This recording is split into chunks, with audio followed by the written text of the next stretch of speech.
Hello बच्चों, कैसे हो। स्वागत करता हूं आपके मेरे YouTube चैनल पे। आज का जो वीडियो है बच्चों, वो क्लास 10th के केमिस्ट्री के चैप्टर नंबर 2 का होने वाला है, जिसका नाम है एसिड बेस एंड सोल्ट। ये जो लेक्चर है बच्चों, इस चैप्टर का 3rd लेक्चर होगा। हमने फर्स्ट और सेकेंड लेक्चर में फर्स्ट टॉपिक से लेकर 10 टॉपिक तक कंप्लीट डिटेल से कवर किया था।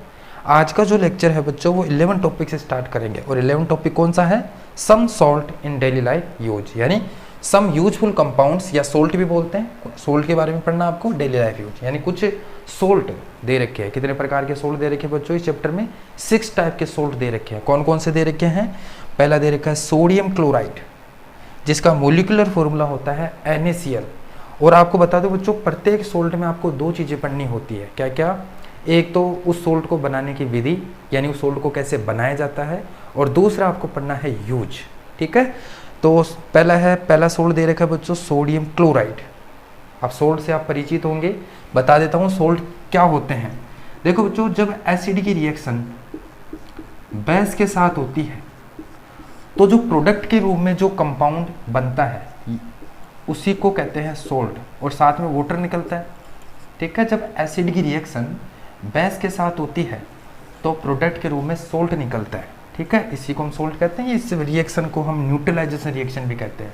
ठीक है, तो 6 प्रकार के सोल्ट आपको पढ़ना है इस चैप्टर में। पहला दे रखा है सोडियम क्लोराइड, जिसका मोलिकुलर फॉर्मूला होता है NaCl। दूसरा सोल्ट कौन सा है बच्चों? सोडियम हाइड्रोक्साइड, इसका मोलिकुलर फॉर्मूला है NaOH। तीसरा है बच्चों ब्लीचिंग पाउडर, और ब्लीचिंग पाउडर का जो मोलिकुलर फॉर्मूला है वो है CaOCl2। फोर्थ है बच्चों NaHCO3, जिसको हम बेकिंग सोडा के नाम से जानते हैं। यानी आपको क्या पढ़ना है? बेकिंग सोडा कैसे बनाया जाता है और बेकिंग सोडा का यूज क्या है। 2 ही चीज़ पढ़नी है प्रत्येक सोल्ट में। फिफ्थ है बच्चों Na2CO3.10H2, इसको कहते हैं वॉशिंग सोडा। वॉशिंग सोडा को कैसे बनाया जाता है और इसके यूज क्या है।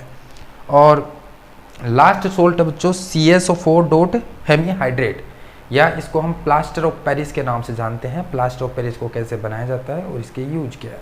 ठीक है, तो स्टार्ट करते हैं। पहला सोल्ट जिसका नाम है सोडियम क्लोराइड।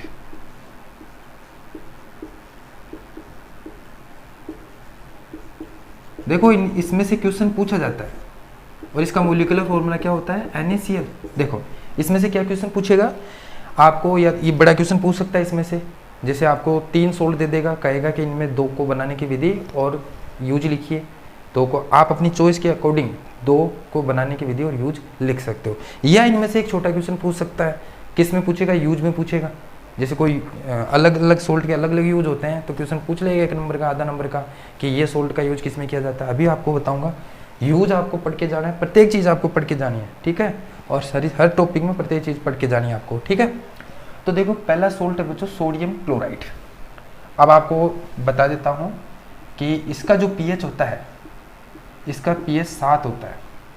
और जिसका pH 7 होता है उसका मतलब वो क्या है? न्यूट्रल होता है। न्यूट्रल का मतलब न तो वो एसिडिक होता है ना बेसिक होता है। ठीक है, इसको हम सामान्य भाषा में कॉमन साल्ट के नाम से जानते हैं। कॉमन साल्ट, अरे खाने वाला साल्ट है, जो आप सब्जियों में या डोमेस्टिक लेवल पे जिसका यूज करते हो, वो यही सोल्ट है। ठीक है, खाने वाला सोल्ट NaCl है। बाकी सारे सोल्ट है वो खाने योग्य नहीं है। ये नमक, हमारी भाषा में क्या बोलते हैं इसको? नमक बोलते हैं, कॉमन साल्ट। ये हो गया। अब इसको बनाने की विधि, मैंने बताया था कि प्रत्येक सोल्ट में आपको 2 ही चीज़ें पढ़नी है, बनाने की विधि और इसका यूज क्या है। तो इसको कैसे बनाया जाता है? देखो बच्चों, इसको लैब के अंदर बना तो सकते हैं, but not appropriate. Domestic level में आपको पता है कितना सारा नमक चाहिए, बहुत ज़्यादा नमक चाहिए, इतनी दुनिया में कितना नमक चाहिए, तो उसको लैब के अंदर नहीं बना सकते। बना सकते हैं बट नॉट अप्रोप्रिएट। तो इसको फिर कहाँ से प्राप्त करते हैं? इसको बनाते नहीं है लैब के अंदर, इसको प्राप्त करते हैं, एक्सट्रेट करते हैं। कहाँ से? जैसे सी वाटर होता है, सी वाटर होता है समुद्र का पानी, या सोल्टी वाटर होता है बच्चों, सोल्टी वाटर। इसको हम कहाँ से प्राप्त करते हैं? सोल्टी वाटर से। आप जानते हो कि जो खारा पानी होता है उसमें नमक होता है। ठीक है, तो क्या करते हैं, बड़े बड़े समुद्र तो सूखेंगे नहीं, खारे पानी की झील होती है, खारे पानी में नमक होता है मिक्स। ठीक है, अब पानी को अलग करना, नमक को अलग करना, तो क्या करेंगे, जैसे कोई झील है तो उस झील में से पानी निकालेंगे और क्यारियाँ बनाकर बाहर पानी को सुखाने के लिए रख देंगे। तो जैसे अब क्यारियाँ बनाकर पानी को थोड़ा थोड़ा निकालेंगे, इतना पानी एक साथ नहीं सूखेगा, तो क्या होगा कि पानी तो एवापोरेट होकर उड़ जाएगा और नीचे जो बचेगा वो है बच्चों नमक। ऐसे ही होता है, जो खारे पानी की झीलें होती है, समुद्र होता है, तो उसमें पानी को सुखाकर नमक निकाला जाता है। तो पानी होता है वो एवापोरेट होकर उड़ जाता है, जो नीचे इसके साथ बचता है वो नमक बचता है। आप कहोगे सर वो नमक खाने योग्य है क्या? बिल्कुल भी नहीं। जो नमक आपको मिला है वो खाने योग्य नहीं है, उसमें कुछ अशुद्धियाँ, कुछ इम्प्योरिटीज मिली हुई है। कौन सी इम्प्योरिटीज मिली हुई है? उसमें बच्चों अभी कैल्शियम क्लोराइड और मैग्नीशियम क्लोराइड की इम्प्योरिटीज मिली हुई है। जो नमक आपने खारे पानी से सुखाकर प्राप्त किया था वो खाने योग्य नहीं है, उसको खाना नहीं है। क्यों नहीं खाना? क्योंकि इसमें अभी भी कैल्शियम क्लोराइड और मैग्नीशियम क्लोराइड की अशुद्धियाँ मिली हुई है, इम्प्योरिटीज मिली हुई है। अब क्या करें? इन अशुद्धियों को कैसे हटाएं? इनको उठाने का एक ही तरीका है। कैसे? क्या होता है कि जो नमक आपने प्राप्त किया है पानी को सुखाकर, तो सारे नमक को क्या करते हैं, एक बड़े टैंकर में डालते हैं। कहाँ डालते हैं? एक बड़े टैंकर में डालकर उस टैंकर में कौन सी गैस फ्लो कराते हैं? HCl गैस को फ्लो कराते हैं। कौन सी गैस? हाइड्रोक्लोरिक गैस को फ्लो कराते हैं। जैसे ही उस नमक में, जिस नमक में कैल्शियम क्लोराइड और मैग्नीशियम क्लोराइड की अशुद्धियाँ, इम्प्योरिटीज मिली हुई थी, हम उस नमक में HCl गैस को फ्लो कराते हैं, तो क्या होता है, ये इम्प्योरिटीज रिमूव हो जाती है और जो नमक फिर मिलता है वो एकदम शुद्ध नमक, प्योर नमक होता है, उसको खाने योग्य होता है।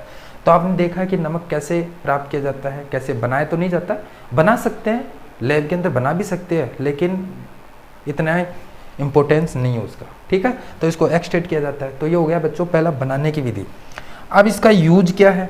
दो ही चीज़ें पढ़नी होती है। इसका यूज, इसका पहला यूज बच्चों एज सिंपल सोल्ट, आप सब जानते हो इसका यूज सिंपल सोल्ट या कॉमन सोल्ट के रूप में करते हैं। दूसरा एज फूड टेस्ट में करते हैं।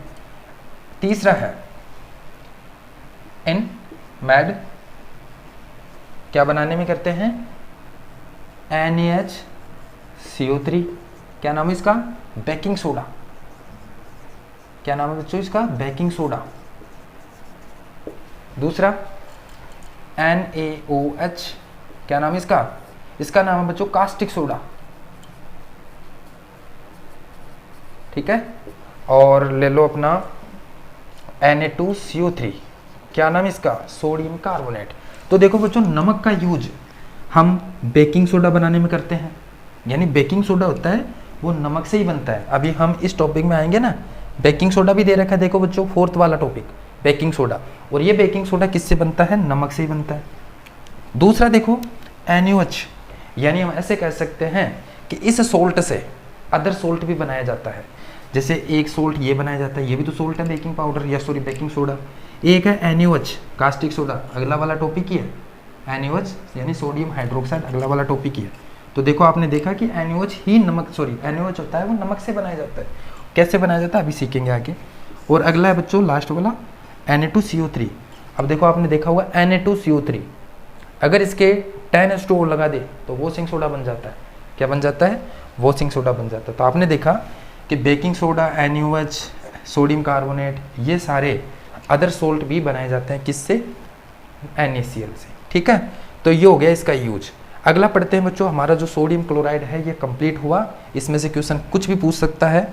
ठीक है, अगला टॉपिक है बच्चों हमारा दूसरा सोल्ट कौन सा है? Sodium hydroxide. कौन सा है? Sodium hydroxide. दूसरा कौन सा बच्चों? Sodium hydroxide. और इस सोडियम हाइड्रोक्साइड का जो मोलिकुलर फॉर्मूला बच्चों वो क्या है? NaOH। ठीक है, अब देखो आपको दो ही चीजें पढ़नी है इसमें, एक तो बनाने की विधि, मेथड क्या है बनाने की, और दूसरा आपको पढ़ना है यूज। तो पहला इसका बनाने की विधि समझते हैं। अभी मैंने बताया कि सोडियम हाइड्रोक्साइड होता है वो नमक से बनाया जाता है। तो नमक से कैसे बनाते हैं? देखो हम क्या करते हैं, जो नमक का सॉल्यूशन होता है, यानी नमक लेते हैं, क्या लेते हैं बच्चों? नमक लेते हैं, नमक में पानी डालते हैं। तो नमक में पानी डालने के बाद में एक सॉल्यूशन बन गया, सॉल्ट सॉल्यूशन बोलते हैं। और इसका दूसरा नाम भी बच्चों ब्राइन सॉल्यूशन भी बोलते हैं। क्या बोलते हैं?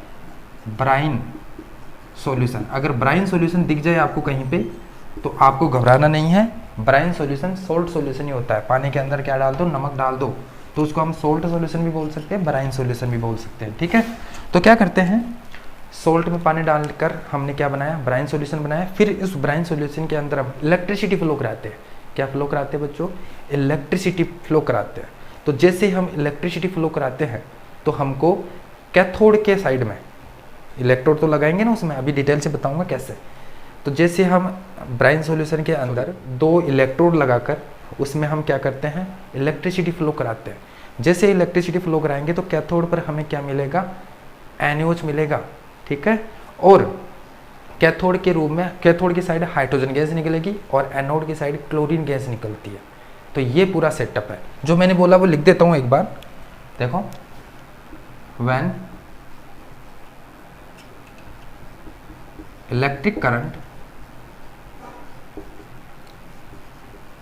flows in aqueous solution of sodium chloride। देखो क्या है कि जब हम इलेक्ट्रिक करंट फ्लो कराते हैं, किसमें करंट फ्लो कराते हैं, एक्वस सॉल्यूशन। एक्वस सॉल्यूशन मतलब पानी डाला हुआ, किसमें, सोडियम क्लोराइड यानी NaCl, या इसको ब्राइन सॉल्यूशन भी कहते हैं। क्या कहते हैं, ब्राइन सॉल्यूशन। तो जब हम ब्राइन सॉल्यूशन के अंदर करंट फ्लो कराते हैं तो क्या होता है, इट डिसोसिएट,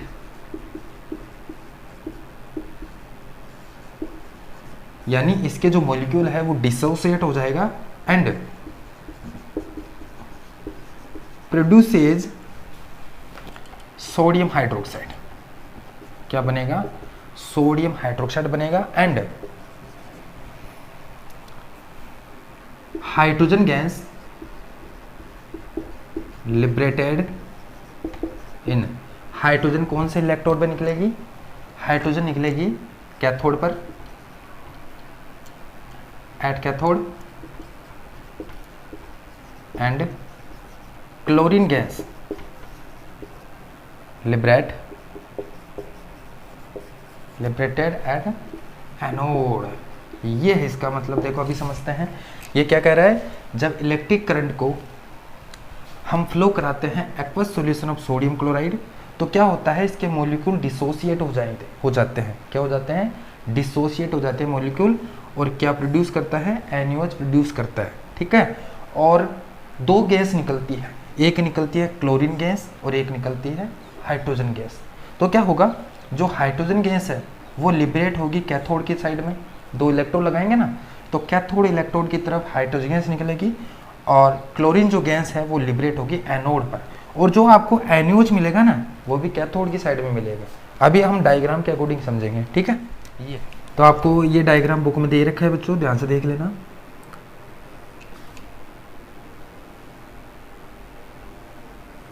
ये एक सेटअप है,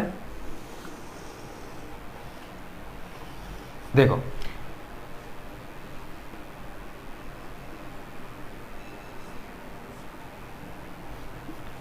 इसमें इधर से डालते हैं बच्चों हम ब्राइन सॉल्यूशन। क्या डालते हैं, ब्राइन सॉल्यूशन डालते हैं,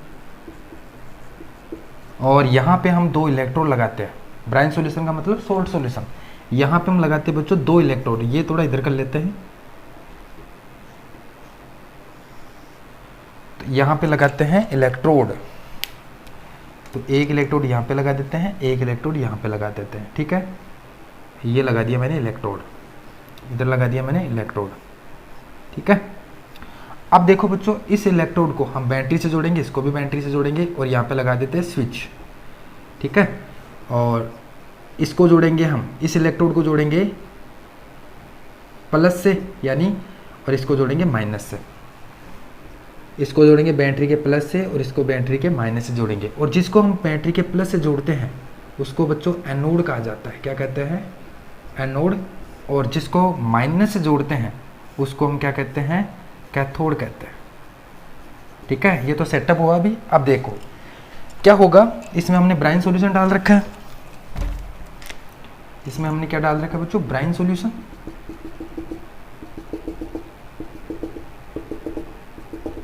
दिस इज ब्राइन सॉल्यूशन यानी NaCl सॉल्यूशन। अब देखो, जैसे हम करंट को फ्लो कराते हैं तो इसके जो आयंस है, इसके जो सॉल्यूशन है बच्चों NaCl, एक तो है NaCl और एक है वाटर, दो चीज़ें हैं NaCl और वाटर, तभी तो ब्राइन सॉल्यूशन बना है। तो जैसे हम करंट फ्लो कराते हैं तो बच्चों ये जो NaCl है और वाटर है ये आयनों में डिसोसिएट हो जाएगा। किसमें? आयनों में डिसोसिएट हो जाएगा। यही मैंने लिखा था, देखो इट डिसोसिएटेड।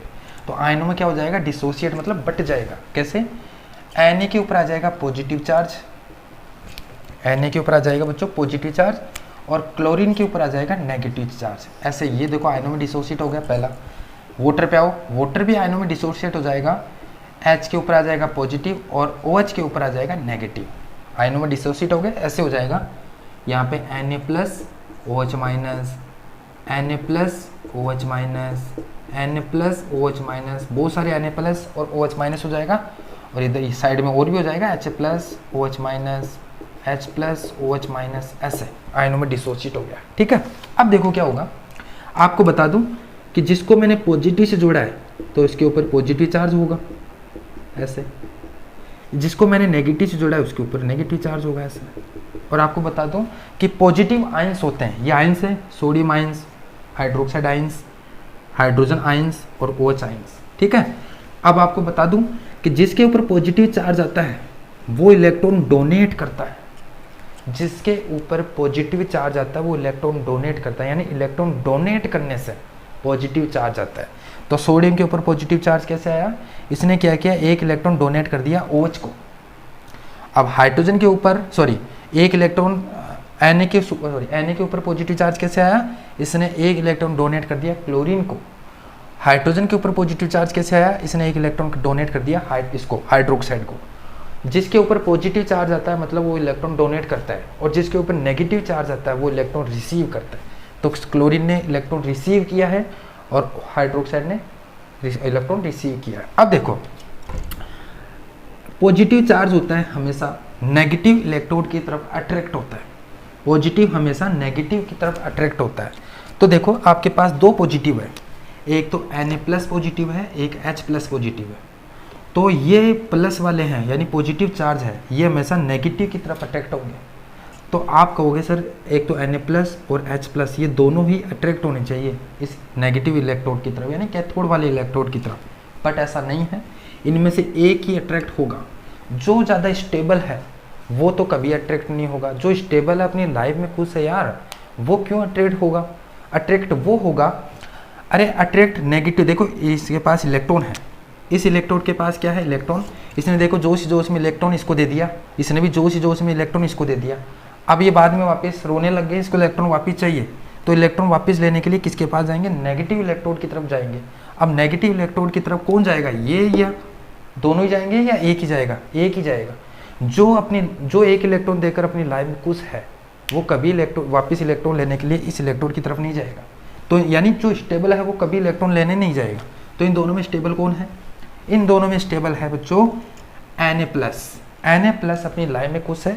एक इलेक्ट्रॉन इसने क्या किया? एक इलेक्ट्रॉन क्लोरीन को देकर अपनी लाइन में खुश है। ये कभी भी इलेक्ट्रॉन लेने के लिए इस इलेक्ट्रोड की तरफ नहीं जाएगा। तो फिर कौन जाएगा? H plus. अब क्या होगा? ये देखो, ये जो प्लस वाला है वो कैथोड की तरफ जाएगा, नेगेटिव की तरफ जाएगा। इधर क्या था? कैथोड था ना, कैथोड। तो ये कैथोड की तरफ जाएगा। ठीक है, अब कैथोड पर होगा ये रिएक्शन एट कैथोड। कैथोड पर क्या होगा? रिएक्शन चलेगी। तो हाइड्रोजन जा रहा है देखो कैथोड की तरफ, सोडियम तो नहीं जाएगा, हाइड्रोजन जा रहा है। तो देखो हाइड्रोजन है वो डाई एटॉमिक मॉलिक्यूल होता है। आपको बता दूं कि हाइड्रोजन होता है वो डाई एटॉमिक होता है, यानी कभी अकेला हाइड्रोजन स्टेबल नहीं रहता, एग्जिस्ट नहीं करता है अकेला हाइड्रोजन। दो हाइड्रोजन मिलकर H2 ये एग्जिस्ट करता है। ठीक है, तो अकेला हाइड्रोजन जाएगा तो एक इलेक्ट्रॉन ले लेगा, इससे एक इलेक्ट्रॉन ले लेगा, कोई फर्क नहीं पड़ता। लेकिन जब एक इलेक्ट्रॉन लेने के बाद में ये पहले H प्लस था वो H में हो जाएगा। अरे H प्लस कब आया था? जब इसने एक इलेक्ट्रॉन दिया था किसी को, ये वापस ले लेगा एक इलेक्ट्रॉन, तो ये H प्लस हट जाएगा, केवल H रहेगा। लेकिन H बनने के बाद में ये अनस्टेबल है। दो हाइड्रोजन मिलकर, क्योंकि ये डाई एटॉमिक मॉलिक्यूल होता है, दो हाइड्रोजन मिलकर दो इलेक्ट्रॉन लेंगे। दो हाइड्रोजन मिलकर क्या लेंगे बच्चों? दो इलेक्ट्रॉन लेंगे, फिर H2 बनाएंगे ना, तब ये स्टेबल रहेगा। तो कैथोड पर क्या हो रहा है? कैथोड पर ये हो रहा है कि इसने जोश जोश में इसको इलेक्ट्रॉन दे दिया था, अभी वापस लेना चाहता है तो ये कैथोड की तरफ अट्रैक्ट होगा। और क्योंकि पता है कैथोड को नेगेटिव से जोड़ा गया है, नेगेटिव के ऊपर सॉरी इलेक्ट्रॉन के ऊपर कौन सा चार्ज होता है, नेगेटिव, तो मतलब यहाँ पे इलेक्ट्रॉन्स है। तो क्या होगा, 2 हाइड्रोजन मिलेंगे, क्योंकि अकेला H बन जाएगा, H कभी भी एग्जिस्ट नहीं करता, तो ये 2 इलेक्ट्रॉन लेंगे वापस, देखो 2 इलेक्ट्रॉन ले रहे हैं और क्या बनाएंगे, H2 बनाएंगे। तो देखो H2 गैस लिबरेट होगी, कैथोड की तरफ कौन सी गैस लिबरेट होगी बच्चों, H2 हाइड्रोजन गैस लिबरेट होगी, और इधर से ऐसे इस यहाँ से जो मैंने छोड़ा था ना खाली जगह, यहाँ से कौन सी गैस निकलेगी, H2 गैस लिबरेट, ठीक है, लिबरेटेड। इस इलेक्ट्रोड से यानी कैथोड की साइड से यहाँ से कौन सी गैस लिबरेट हो रही है, हाइड्रोजन गैस लिबरेट हो रही है। ये तो हो गया इसका बात। अब बात करते हैं बच्चों इसकी पॉजिटिव की बात करते हैं। आपको बता दूं कि जी पॉजिटिव की तरफ कौन अटैच होगा, नेगेटिव वाला। तो नेगेटिव कौन है, नेगेटिव यहाँ पे 2 है, एक तो क्लोरीन है, एक OH है। तो कौन स्टेबल है, इसने इलेक्ट्रॉन लेने पर, अरे नेगेटिव चार्ज कब आता है, जब इलेक्ट्रॉन लेते हैं। तो क्लोरीन ने भी इलेक्ट्रॉन लिया था सोडियम से, और OH ने भी इलेक्ट्रॉन लिया था हाइड्रोक्साइड से, ठीक है। अब क्या होगा कि ये दो इलेक्ट्रॉन तो ले लिया, लेकिन ये अपनी लाइफ से खुश नहीं है। इलेक्ट्रॉन लेने के बाद में ये अपनी लाइफ में खुश नहीं है। कौन, इन दोनों में से एक ऐसा है जो इलेक्ट्रॉन लेकर स्टेबल है, और एक ऐसा है जो इलेक्ट्रॉन लेकर स्टेबल नहीं है। तो इनमें से कौन सा है, या दोनों ही है, बिल्कुल नहीं, एक ही है। कौन सा, क्लोरीन। क्लोरीन ने इलेक्ट्रॉन ले तो लिया था सोडियम से, लेकिन ये अनस्टेबल हो गया, ये अपनी लाइफ में कुछ नहीं है, ये इलेक्ट्रॉन निकालना चाहता है, वापस देना चाहता है। तो वापस कौन लेगा, पॉजिटिव की तरफ अट्रैक्ट होगा ये, ठीक है। तो ये होगा ये वाला क्लोरीन अट्रैक्ट होगा, OH अपनी लाइन में स्टेबल है इलेक्ट्रॉन लेकर, तो क्लोरीन अट्रैक्ट होगा, नेगेटिव वाला है तो पॉजिटिव की तरफ अट्रैक्ट होगा। तो ये रिएक्शन किस पे चलेगी, एनोड पे। एट एनोड पे क्या होगा,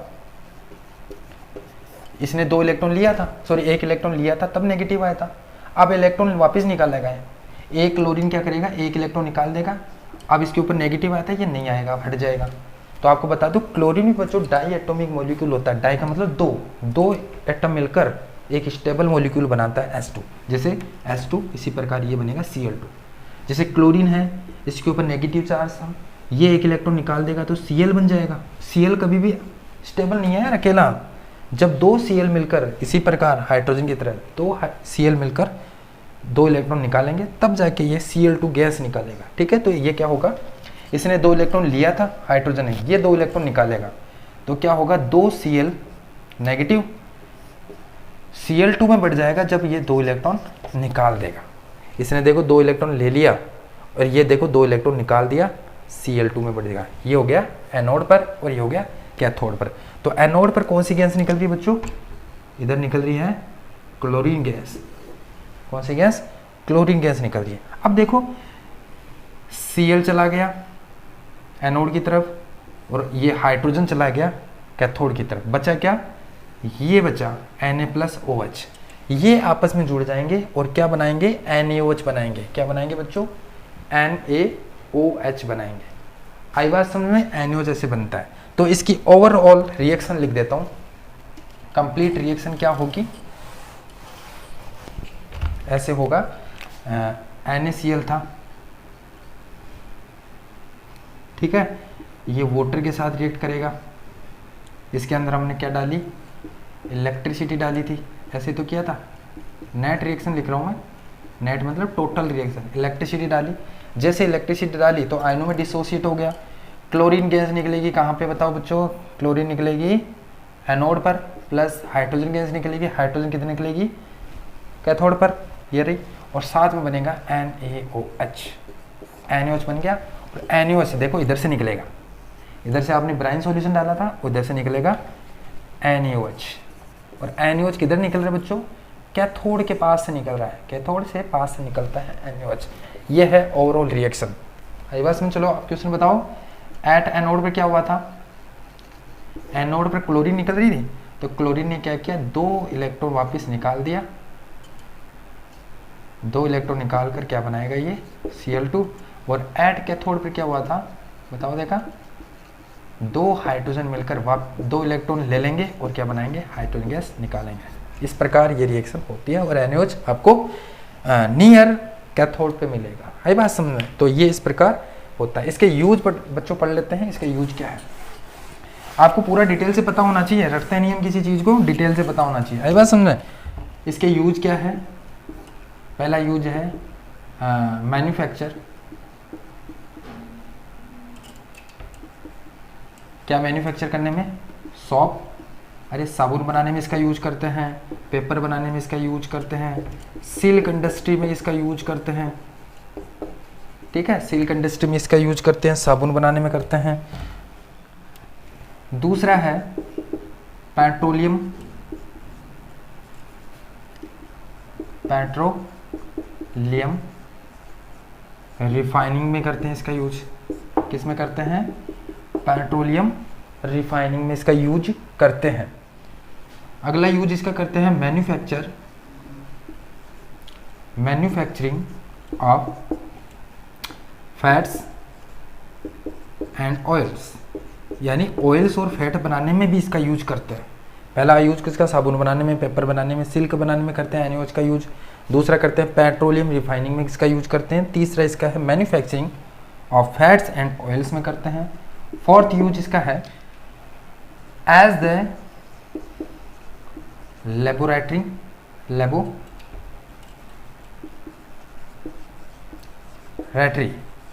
रिएजेंट के रूप में करते हैं। लैब के अंदर इसका यूज करते हैं रिएजेंट के रूप में। ये इसके यूज है बच्चों। तो ये आपका दूसरा, ये सबसे बड़ा सोल्ट था, इसको समझने में थोड़ा टाइम लगेगा। हम तीसरा पढ़ेंगे, कौन सा, ब्लीचिंग पाउडर। तीसरा है बच्चों ब्लीचिंग पाउडर।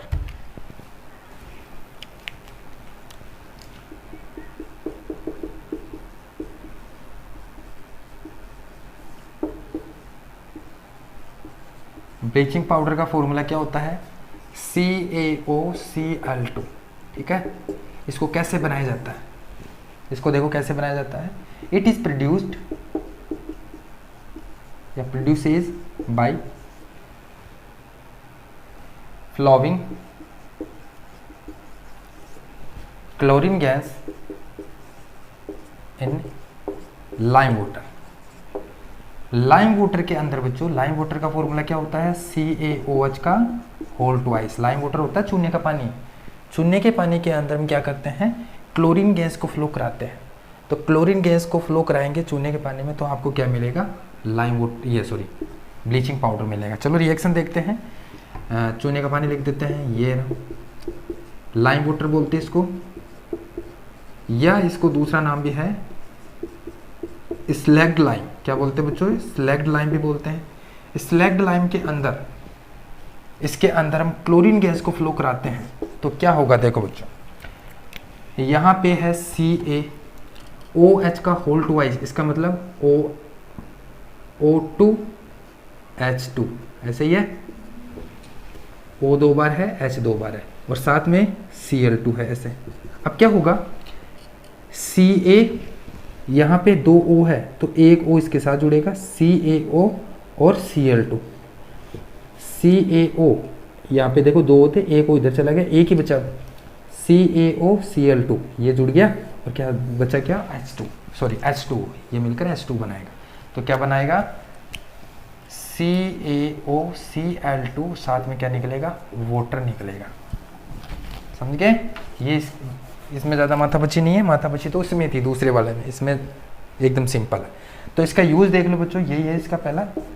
ये इतना ही समझ रहे हैं इसमें कि हम क्या करते हैं, फ्लोविंग करते हैं Cl2 गैस को लाइम वाटर के अंदर, तो क्या प्राप्त होता है, ब्लीचिंग पाउडर, या ब्लीचिंग पाउडर प्राप्त होता है। इसका यूज क्या है, टेक्सटाइल इंडस्ट्री में इसका यूज करते हैं, टेक्सटाइल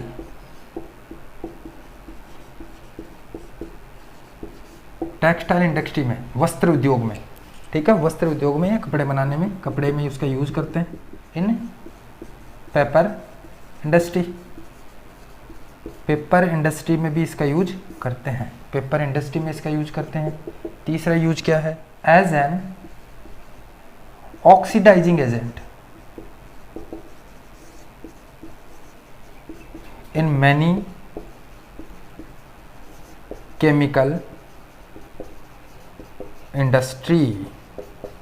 अरे बहुत सारी केमिकल इंडस्ट्री में इसका यूज ऑक्सीडाइजिंग एजेंट के रूप में करते हैं। किसके रूप में, ऑक्सीडाइजिंग एजेंट के रूप में करते हैं। For to make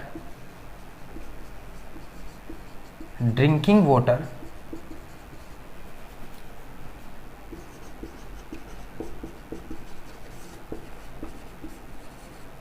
free from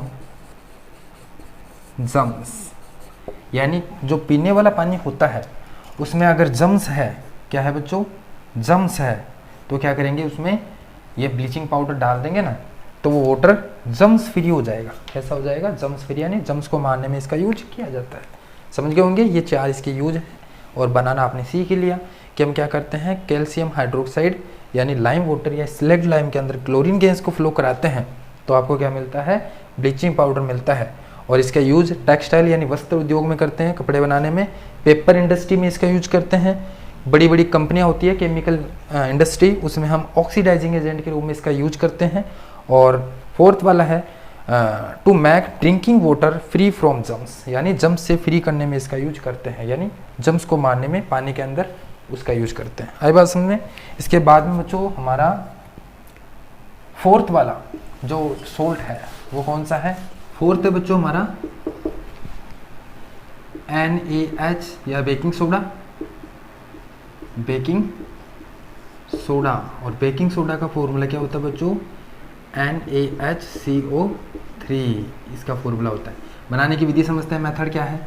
देखो मैंने बताया था NaCl का, जब हम पढ़ रहे थे तब बताया था कि बेकिंग सोडा NaCl से बनाया जाता है। क्या क्या चीज़ें बनाई जाती है NaCl से, बेकिंग सोडा हो गया, अपना NaOH हो गया, सोडियम कार्बोनेट हो गया, ठीक है, तो ये बनाया जाता है। तो इसको कहने से कैसे बनाया जाता है, हम क्या करते हैं बच्चों, जो ब्राइन सॉल्यूशन होता है, ब्राइन सॉल्यूशन समझ गए होंगे, नमक के अंदर पानी डाल दो यानी सोल्ट सॉल्यूशन बना दो, ब्राइन सॉल्यूशन हो गया। ब्राइन सॉल्यूशन के अंदर हम कार्बन डाइऑक्साइड गैस को फ्लो कराते हैं तो क्या प्राप्त होता है, NaOH CO3 प्राप्त होता है। कैसे, देखो, it is produced by flushing, flush कराते हैं, क्या फ्लश कराते हैं, flushing of carbon dioxide gas in brine solution. ठीक है, ब्राइन सॉल्यूशन के अंदर हम क्या करते हैं, कार्बन डाइऑक्साइड गैस को फ्लो कराते हैं तो आपको क्या मिलेगा, बेकिंग सोडा मिलेगा। चलो करते हैं। तो NaCl साथ में वाटर, तो ये हो गया ब्राइन सॉल्यूशन, ठीक है। साथ में हम इसके अंदर CO2 गैस फ्लो कराते हैं, लेकिन बच्चों यहाँ पे एक चीज़ और लिखते हैं, अमोनिया। ये क्या है, अमोनिया। तो अमोनिया भी साथ में लिखते हैं। ब्राइन सॉल्यूशन के अंदर CO2 गैस फ्लो कराते हैं, अमोनिया लिखते हैं। तो प्रोडक्ट के रूप में आपको क्या मिलेगा, यहाँ पे आपको प्रोडक्ट के रूप में देखो क्या मिलेगा, NH4Cl और साथ में मिलेगा NaHCO3। देखो NH3 है तो NH3 के साथ एक H और जुड़ जाएगा, 4 हो जाएगा, तो एक H यहाँ से जुड़ जाएगा। तो यहाँ पे H2 था, H2O था ना, अब यहाँ पे एक H रहा है, एक यहाँ पे जुड़ गया, ठीक है। Cl यहाँ से निकल गया, ये Cl जुड़ गया। अब बचा क्या है, Na, एक H ये रहा NaCO2 और एक O ये रहा CO3। तो ये जो बेकिंग सोडा मिला है ये रहा बेकिंग सोडा, ठीक है। तो आपको ये रिएक्शन याद करनी पड़ेगी। बेकिंग सोडा कैसे प्राप्त होता है, प्रोड्यूस कैसे होता है, फ्लश करते हैं CO2 गैस को ब्राइन सॉल्यूशन के अंदर, तो आपको क्या मिलेगा, एक तो अमोनियम क्लोराइड मिलेगा और साथ में बेकिंग सोडा मिलेगा, ठीक है। इसका यूज क्या है, यूज देख लेते हैं। As baking powder in food, खाने के अंदर यूज करते हैं बेकिंग सोडा का, बेकिंग पाउडर का, तो हम खाने में करते हैं पहला। दूसरा इसका यूज किस में करते हैं, to making soda containing cold drink. देखो बच्चों, इसका यूज करते हैं सोडा कंटेनिंग कोल्ड ड्रिंक होती है ना, सोडा वाली, उसमें यूज करते हैं। सोडा कंटेनिंग कोल्ड ड्रिंक में इसका यूज करते हैं। इन फायर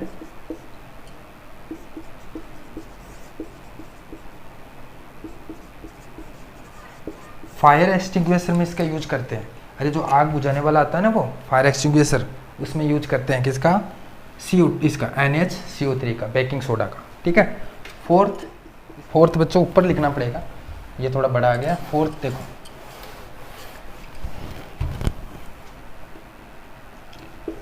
फोर्थ इसका यूज क्या है, turns CO2 gas when heated of baking soda. ये क्या कहना चाहता है, ये ऐसे कहना चाहता है कि जब बेकिंग सोडा को हम गर्म करते हैं तो कौन सी गैस निकलती है, CO2 गैस निकलती है। चलो करते हैं। ये रहा अपना बेकिंग सोडा NaCO3 और इसको हम गर्म करते हैं। गर्म का ये साइन लगा देना ट्रायंगल शेप का। तो जैसे हम गर्म करते हैं तो क्या क्या निकलता है, ये तो निकलता है Na2CO3 प्लस साथ में निकलता है वाटर और क्या निकलता है, CO2 गैस निकलती है। ठीक है, और CO2 गैस लिबरेट होती है। देखो ध्यान रखना, जब हम बेकिंग सोडा को गर्म करते हैं तो एक तो बनता है सोडियम कार्बोनेट और साथ में बनता है CO2 गैस निकलती है और वाटर निकलता है। आपने देखा होगा ये CO2 गैस है, इसका यूज हम कहाँ करते हैं। देखो आपने देखा होगा जो केक होते हैं और जो ब्रेड होते हैं वो कितने फ्लफी होते हैं, कितने सॉफ्ट होते हैं, मुलायम होते हैं। क्यों, क्योंकि हम क्या करते हैं उसमें बेकिंग सोडा डालते हैं। बेकिंग सोडा डालने के बाद में क्या होगा, उसको गर्म करते हैं। तो गर्म करने के बाद में क्या होगा, उसमें CO2 गैस निकलती है। क्योंकि जब हम बेकिंग सोडा को गर्म करते हैं उसमें बेकिंग सोडा डालते हैं, हम ब्रेड बनाते हैं, केक बनाते हैं तो उसमें बेकिंग सोडा डालते हैं। बेकिंग सोडा डालोगे तो वो गर्म होगा, उसको गर्म तो करेंगे ना, पकाएंगे तो गर्म करेंगे तो क्या होगा, उसमें CO2 गैस निकल जाएगी और CO2 गैस निकलती है तो वो बच्चों क्या हो जाता है, फ्लफी हो जाता है। तो इसलिए हम बेकिंग सोडा का यूज ब्रेड बनाने में या केक बनाने में, केक को फ्लफी बनाने में, देखो यहाँ पे क्वेश्चन बन रहा है ना, केक को फ्लफी बनाने में या ब्रेड को फ्लफी यानी लचीला बनाने के लिए किसका यूज किया जाता है। आपको 4 ऑप्शन दे दें इनमें से, तो आपको पता होना चाहिए बेकिंग सोडा का यूज किया जाता है। इसके बाद में बच्चों सेकंड लास्ट आता है कौन सा, हमारा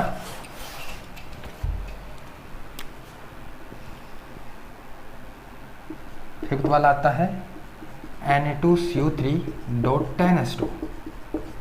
तो क्या ये क्या बोलते हैं इसको, वॉशिंग सोडा। ठीक है, वॉशिंग सोडा बोलते हैं। और ये कैसे प्राप्त होता है, देखो ये 2 तरीके से प्राप्त होगा। पहला तो आपको Na2CO3 प्राप्त करना पड़ेगा। पहले तो आपको क्या रिसीव करना है, Na2CO3, फिर आपको उसमें वाटर मॉलिक्यूल जोड़ना है। पहले तो आप ये प्राप्त करोगे फिर वाटर मॉलिक्यूल जोड़ोगे। तो ये कैसे प्राप्त करेंगे हम, आपको पता चल गया कि हम जब बेकिंग पाउडर को गर्म करते हैं, अभी आपने देखा कि जब हम बेकिंग पाउडर को गर्म करते हैं, NaCO3 बेकिंग पाउडर है, इसको हम बेकिंग सोडा है, गर्म करते हैं तो क्या निकलता है, Na2CO3 निकलता है। और ये वाटर वगैरह CO2 वगैरह इसका यहाँ पे नहीं देखेंगे हम, ये निकल रहा है, देखो दिख रहा है ये सेम है, Na2CO3 तक सेम है, लेकिन इसमें वाटर नहीं जुड़ा हुआ। अगर मैं बेकिंग सोडा को गर्म करने के बाद में ये प्राप्त हो जाएगा, अगर इसमें हम वाटर जोड़ दें तो वॉशिंग सोडा प्राप्त हो जाएगा। ठीक है, तो ये इसमें लिख देना आप कि जब हम बेकिंग सोडा को गर्म करते हैं, वैन हीट करते हैं, तो आपको सोडियम कार्बोनेट मिलेगा। अब सोडियम कार्बोनेट के साथ वाटर जोड़ना है तो हम रिक्रिस्टलाइजेशन करते हैं। क्या करते हैं बच्चों, यहाँ पे देखो ये मिल गया Na2CO3।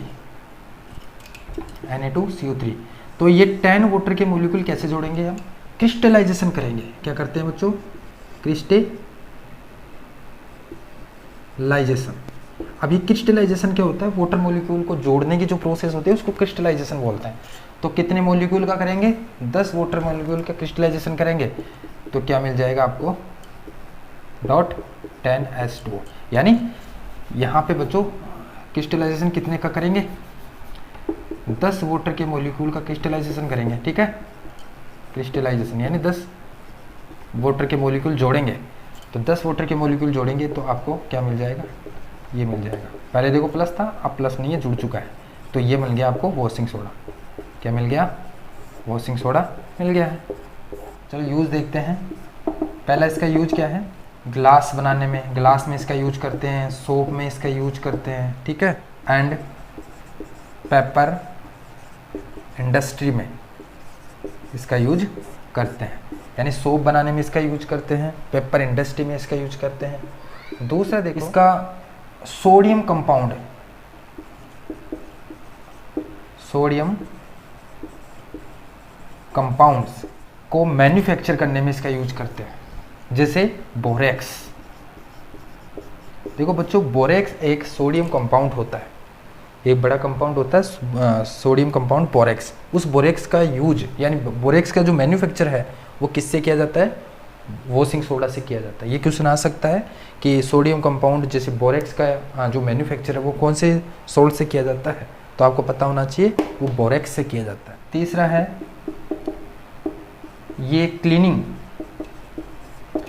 में करते हैं यूज। कहाँ करते हैं क्लीनिंग में यूज? डोमेस्टिक लेवल पे, डोमेस्टिक लेवल पे इसका यूज करते हैं। अरे घरों में इसका यूज करते हैं वॉशिंग सोडा का सफाई करने में, ठीक है, सफाई करने में इसका यूज करते हैं। रिमूव, अगला है remove permanent hardness of water. ये क्वेश्चन आ सकता है, वाटर की हार्डनेस को परमानेंट रिमूव कौन से सोल्ट से किया जाता है, तो आपको पता होना चाहिए वॉशिंग सोडा। हार्डनेस का मतलब खारा पानी, जितना ज़्यादा पानी हार्ड होता है वो जितना ही ज़्यादा खारा होता है, तो उसके खारेपन को हटाया जा सकता है, पानी को खारेपन को हटाया जा सकता है, किससे? वॉशिंग सोडा से हटाया जा सकता है, ठीक है, ये है। इसके बाद में बच्चों लास्ट हमारा आता है कौन सा? लास्ट हमारा आता है CAS, सॉरी इसका पहले लिख देते हैं, प्लास्टर ऑफ पेरिस। क्या नाम, इसका फॉर्मूला क्या है प्लास्टर ऑफ पेरिस का? CaSO4 dot hemihydrate. अब इसको बनाते कैसे हैं? दो यूज पढ़ते हैं बनाने की विधि। तो बनाने की विधि क्या है? देखो बच्चों, जो अपना जिप्सम होता है, जिप्सम का फॉर्मूला क्या होता है? CaSO4 dot 2H2O। ये जिप्सम का फॉर्मूला है। किसका फॉर्मूला है? जिप्सम। अब क्या होता है बच्चों, जिप्सम को आप जब गर्म करते हो, अरे देखो ध्यान से देखो कि जिप्सम के अंदर वाटर का, देखो जिप्सम से मिलता जुलता दिख रहा है आपको प्लास्टर ऑफ पेरिस, CaSO4 यानी कैल्शियम सल्फेट। लेकिन यहाँ पे कुछ प्रॉब्लम है, यहाँ पे वाटर का जो मॉलिक्यूल है वो हाफ है, लेकिन यहाँ पे वाटर का मॉलिक्यूल कितना है? 2 है। तो वाटर के मॉलिक्यूल को हटाना है, तो वाटर का मॉलिक्यूल कब हटेगा? जब आप इसको गर्म करोगे। तो क्या करोगे आप? जिप्सम को गर्म करोगे ना, तो वाटर का मॉलिक्यूल रिमूव हट जाएगा और क्या मिलेगा आपको? CaSO4 का हेमीहाइड्रेट, और साथ में निकलेगा वाटर। इसको बैलेंस कर लेना। देखो आप यहाँ पे 2 लगा देना, यहाँ पे 2 लगा देना। तो जैसे 2 लगाओगे तो कैल्शियम सल्फेट पूरा है, कैल्शियम सल्फेट 2 है, कैल्शियम सल्फेट 2 है, इधर भी कैल्शियम सल्फेट 2 है, कैल्शियम सल्फेट 2 है। वाटर के मॉलिक्यूल कितने हो गए? वाटर के मॉलिक्यूल यहाँ पे हो गए 2, 4 हो गए। यहाँ पे देखो आधे को 2 से करेंगे तो 1 तो यहाँ पे हो गया और 3 यहाँ पे लगा दो, 4 हो गए। तो इस प्रकार जब आप जिप्सम को गर्म करोगे तो आपको क्या मिलेगा? प्लास्टर ऑफ पेरिस मिलने वाला है। और जब प्लास्टर ऑफ पेरिस को आप और गर्म करते जाओगे तो ये पूरा वाटर का मॉलिक्यूल रिमूव हो जाएगा और आपको क्या मिलेगा? Dead heated plaster of Paris मिलने वाला। क्या मिलेगा? Dead heated plaster of Paris मिलने वाला। इसका यूज़ देख लो। इसका यूज हम देखो, आपको बताइए, पहला यूज तो पता ही है कि हाँ, जब हड्डी फ्रैक्चर हो जाती है, आपने नाम सुना होगा, जब हड्डी फ्रैक्चर हो जाती है तो हम क्या करते हैं? डॉक्टर क्या करते हैं? इसका यूज करते हैं। आपने देखा होगा जब डॉक्टर है उस प्लास्टर ऑफ पेरिस को बांधने के बाद में पानी लगाता है। पानी क्यों लगाता है? क्योंकि ये है प्लास्टर ऑफ पेरिस का फॉर्मूला। जैसे ही पानी लगाएंगे तो वो जिप्सम बन जाता है। अरे पानी वापस ऐड कर दो, इसमें देखो हाफ H2 है, यहाँ पे 2 H2 है। पानी क्यों लगाता है? पानी इसलिए लगाता है कि प्लास्टर ऑफ पेरिस में वाटर का मॉलिक्यूल वापस ज़्यादा हो जाए। जैसे ही वापस ज़्यादा होगा तो क्या बन जाएगा? जिप्सम बन जाएगा। और जिप्सम बच्चों एक हार्ड कंपाउंड होता है, एकदम हार्ड कंपाउंड होता है। देखा होगा पानी लगाने के बाद में वो जो प्लास्टर ऑफ पेरिस होता है कितना हार्ड हो जाता है, वो इसी वजह से। ठीक है, तो इसका यूज पहला पता ही चल गया आपको। दूसरा इसका यूज मैं सीधा बताता हूँ, पहला यूज समझ गए। दूसरा इसका यूज है बच्चों टॉय बनाने में किया जाता है, डेकोरेटिव स्टफ में इसका यूज करते हैं, डेकोरेटिव स्टफ में इसका यूज करते हैं। देखो बच्चों एक लास्ट का टॉपिक रह गया है। देखो बच्चों इस चैप्टर का ये लास्ट टॉपिक रह गया था। जैसे विनेगर है बच्चों, ये एग्जाम में काफ़ी बार पूछा जाता है ये क्वेश्चन। विनेगर के अंदर कौन सा एसिड होता है? इसमें होता है एसिडिक एसिड। कौन सा एसिड होता है विनेगर में? Acetic acid. ऑरेंज में होता है साइट्रिक एसिड। ये आपको याद करके जाना है कौन से में कौन सा एसिड होता है। ठीक है, ये 1 नंबर का क्वेश्चन कन्फर्म 95% चांस होते हैं ये ऐसा क्वेश्चन आने का। ऑरेंज में होता है बच्चों साइट्रिक एसिड। टमराइंड यानी इमली में होता है बच्चों टार्ट्रिक एसिड। इमली में कौन सा एसिड होता है? टार्ट्रिक एसिड होता है। टोमेटो में होता है बच्चों ऑक्जेलिक एसिड।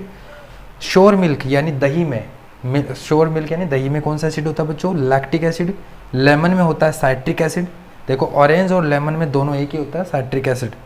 और आंटिस्टिंग में बच्चों फॉर्मिक एसिड है। जैसे आप बुक में बच्चों आपके दे रखा है मेथेनोइक एसिड, लेकिन मेरे को लगता है कि फॉर्मिक एसिड होता है। आप गूगल मार लेना, सर्च, पता चल जाएगा। मेरे को फॉर्मिक एसिड लगता है, जबकि बुक में आपको मेथेनोइक एसिड दे रखा है, ठीक है। नेटल स्टिंग होती है बिच्छू के पौधा। बिच्छू पौधा आपको नाम सुना होगा, बिच्छू पौधा, उसमें कौन सा एसिड होता है? मेथेनोइक एसिड होता है, ठीक है। चैप्टर कंप्लीट हुआ। अगर वीडियो अच्छा लगे तो प्लीज़ वीडियो को लाइक करें, चैनल पर नए हो तो चैनल को सब्सक्राइब करके बेल आइकन को प्रेस करें।